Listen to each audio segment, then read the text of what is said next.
전 세계 안보판도 뒤집혔다. 지금 대한민국이 게임 체인저가 된 진짜 이유.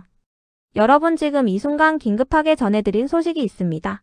그리고 이 소식은 단순한 국제 뉴스가 아니라 앞으로 세계 질서 자체를 뒤흔들 수도 있는 매우 중대한 흐름이기 때문에 반드시 끝까지 집중해서 들어주시기 바랍니다. 지금 당장 머릿속에 세계 지도를 하나 펼쳐보시고 최근 국제 정세를 차분히 떠올려 보십시오. 중동에서는 연일 미사일이 오가고 있고 동유럽에서는 전쟁의 포성이 여전히 멈추지 않고 있으며 아시아 지역 역시 군사적 긴장이 점점 고조되고 있는 상황입니다. 이런 흐름 속에서 최근 외신과 군사 전문가들 사이에서는 더 이상 농담이 아닌 단어 하나가 공공연하게 등장하고 있습니다. 바로 전면적 글로벌 충돌 가능성입니다. 과거에는 영화 속 이야기로 치부되던 시나리오가 이제는 현실적인 변수로 거론되고 있는 상황입니다. 그야말로 세계 전체가 거대한 화약고 위에 올라서 있는 듯한 긴장 상태라고 보셔도 과언이 아닙니다. 그런데 바로 이 혼란의 중심에서 매우 흥미롭고도 충격적인 현상이 포착되고 있습니다. 전통적으로 세계 안보를 주도해왔던 강대국들이 예상 밖의 행보를 보이고 있다는 점입니다. 그동안 막강한 군사력과 경제력을 바탕으로 국제 질서를 이끌어왔던 국가들이 지금은 오히려 특정 국가를 향해 협력과 지원을 요청하는 움직임을 보이고 있습니다. 그 대상이 어디인지 혹시 짐작하셨습니까? 바로 대한민국입니다. 평소 우리는 출퇴근과 물가 걱정 속에서 살아가는 평범한 국가라고 생각하기 쉽지만 실제 국제 무대에서는 완전히 다른 평가가 내려지고 있습니다. 지금 대한민국은 단순한 중견국이 아니라 글로벌 안보 구조에서 핵심적인 변수로 작용하는 국가로 급부상하고 있습니다. 이 흐름을 가장 단적으로 보여주는 지표가 있습니다. 세계 각국의 군사력을 종합적으로 분석하는 자료에서 대한민국이 최상위권에 올라섰다는 점입니다. 수많은 국가를 대상으로 병력 규모, 장비 수준, 산업 기반, 보급 능력 등을 종합평가한 결과 대한민국은 세계 상위권에 자리 잡으며 기존 강대국들과 어깨를 나란히 하고 있습니다. 이 결과가 의미하는 바는 단순한 순위 이상의 것입니다. 국토 면적이 크지도 않고 자원이 풍부하지도 않은 국가가 순수한 기술력과 산업 기반만으로 이 위치까지 올라왔다는 점 자체가 매우 이례적인 현상이기 때문입니다. 특히 주목해야 할 부분은 군사 장비와 방산 산업입니다. 대한민국은 단순히 무기를 사용하는 국가를 넘어 직접 설계하고 생산하며 심지어 수출까지 하는 구조를 완성했습니다. 전차, 자주포, 전투기, 해군 함정에 이르기까지 대부분의 핵심 전력을 자국 기술로 확보하고 있는 몇 안 되는 국가 중 하나가 된 것입니다. 이러한 변화는 최근 국제 분쟁 속에서 더욱 두드러지게 나타나고 있습니다. 기존에는 특정 국가에 의존하던 군사 장비 공급망이 흔들리면서 여러 나라들이 새로운 대안을 찾기 시작했고 그 과정에서 대한민국의 방산 산업이 강력한 선택지로 떠오르게 된 것입니다. 여기서 중요한 포인트는 단순히 제품을 판매하는 수준이 아니라는 점입니다. 대한민국은 고객 국가의 요구에 맞춰 생산 구조를 유연하게 조정하고 기술 협력까지 제공하는 전략을 통해 기존 강자들과는 다른 방식으로 시장을 공략하고 있습니다. 이로 인해 여러 국가들이 빠르게 협력을 확대하고 있는 상황입니다. 하지만 오늘 이야기의 핵심은 단순히 군사력에만 있지 않습니다. 오히려 더 중요한 변화는 보이지 않는 영역에서 벌어지고 있습니다. 바로 자원과 공급망입니다. 최근 글로벌 경제에서 가장 민감한 문제 중 하나는 특정 국가에 집중된 핵심 자원 공급 구조입니다. 특히 첨단 산업과 군사기술의 필수적인 희소 금속과 원자재는 국가 안보와 직결되는 요소로 떠오르고 있습니다. 이 가운데 일부 핵심 광물의 공급이 제한되면서 전 세계 산업이 큰 충격을 받는 상황이 발생했습니다. 특정 국가의 정책 변화 하나로 공급이 급감하고 가격이 폭등하면서 여러 산업이 동시에 흔들리는 일이 벌어진 것입니다. 이때 예상 밖의 역할을 맡게 된 국가가 바로 대한민국입니다. 대한민국의 일부 기업들은 오랜 기간 축적해온 정밀 가공 기술과 재활용 공정을 통해 기존 방식으로는 확보하기 어려운 고순도 자원을 안정적으로 생산할 수 있는 능력을 갖추고 있습니다. 이 기술은 단순한 산업 경쟁력을 넘어 국가 안보 차원에서도 매우 중요한 의미를 가지게 되었습니다. 특히 여러 국가들이 공급망 불안으로 어려움을 겪는 상황에서 대한민국은 비교적 안정적인 생산 능력을 유지하며 새로운 협력의 중심으로 떠오르게 되었습니다. 그 결과 기존 강대국들조차 한국 기업과의 협력을 적극적으로 추진하는 흐름이 나타나고 있습니다. 이 변화는 단순한 경제 협력을 넘어 전략적 파트너십으로 확대되고 있으며 일부 프로젝트에서는 정부 차원의 직접 참여까지 이루어지고 있습니다. 이는 국제관계에서 매우 이례적인 사례로 평가됩니다. 물론 이러한 흐름이 긍정적인 면만 있는 것은 아닙니다. 대규모 투자와 기술 협력에는 항상 리스크가 따르며 정치적 변수와 경제적 부담 역시 함께 증가할 수밖에 없습니다. 특히 특정 국가와의 협력 의존도가 높아질 경우 장기적인 전략적 균형을 유지하는 것이 중요한 과제로 떠오르게 됩니다.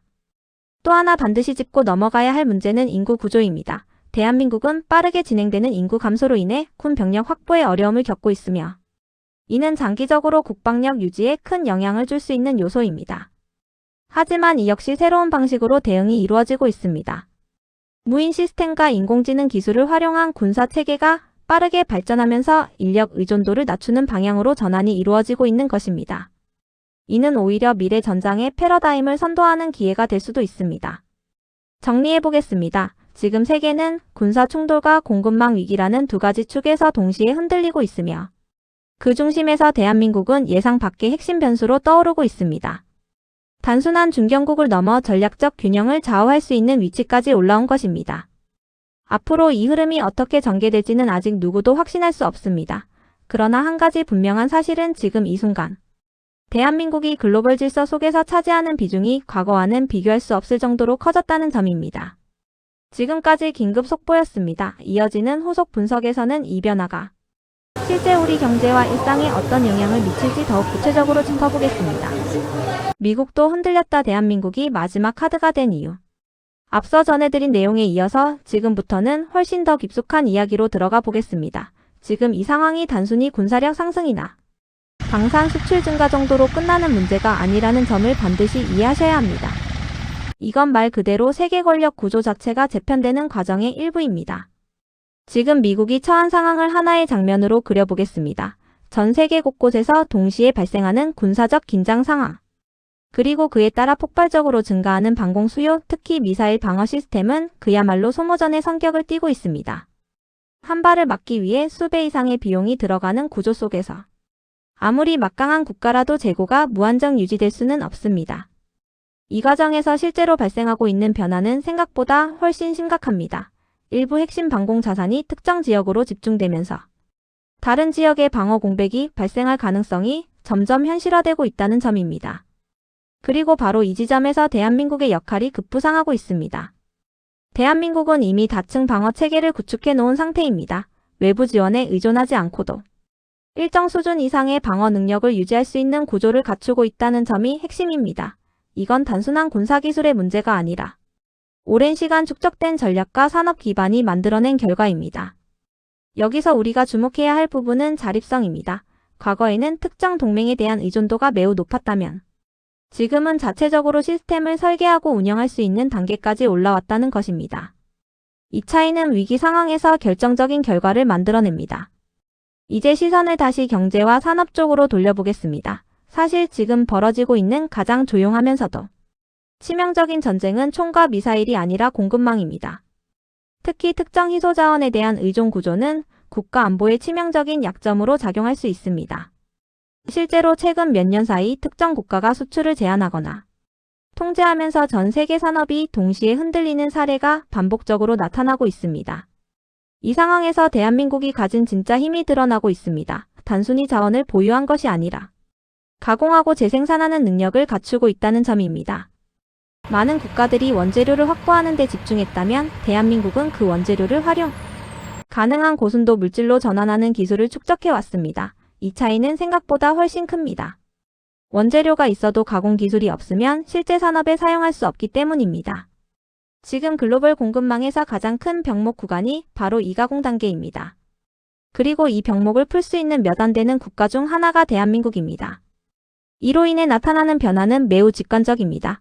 과거에는 자원을 가진 국가가 우위를 점했다면 이제는 가공 기술을 가진 국가가 더 큰 영향력을 행사하게 되는 구조로 바뀌고 있습니다. 이 변화 속에서 여러 국가들이 새로운 전략을 세우기 시작했습니다. 단순히 자원을 확보하는 것을 넘어 안정적인 가공 능력을 확보하기 위한 경쟁이 시작된 것입니다. 그리고 그 중심에 대한민국 기업들이 서게 된 것입니다. 하지만 여기서 반드시 냉정하게 봐야 할 부분이 있습니다. 이런 기회는 동시에 위험을 동반합니다. 특정 국가의 전략 산업에 깊이 관여하게 될 경우 정치적 변화나 외교적 갈등에 직접적인 영향을 받을 수 있기 때문입니다. 또한 대규모 투자와 프로젝트는 항상 재무적 부담을 동반하며 예상치 못한 변수에 의해 손실로 이어질 가능성도 존재합니다. 특히 글로벌 협력 프로젝트의 경우 계약 구조와 리스크 분담 방식이 매우 중요합니다. 이러한 요소들을 종합적으로 고려했을 때 지금 대한민국은 기회와 위험이 동시에 극대화된 매우 중요한 기로에 서 있다고 볼 수 있습니다. 그럼에도 불구하고 한 가지 분명한 사실은 있습니다. 지금 이 흐름은 단순한 일시적 현상이 아니라는 점입니다. 군사력, 산업, 기술, 공급망.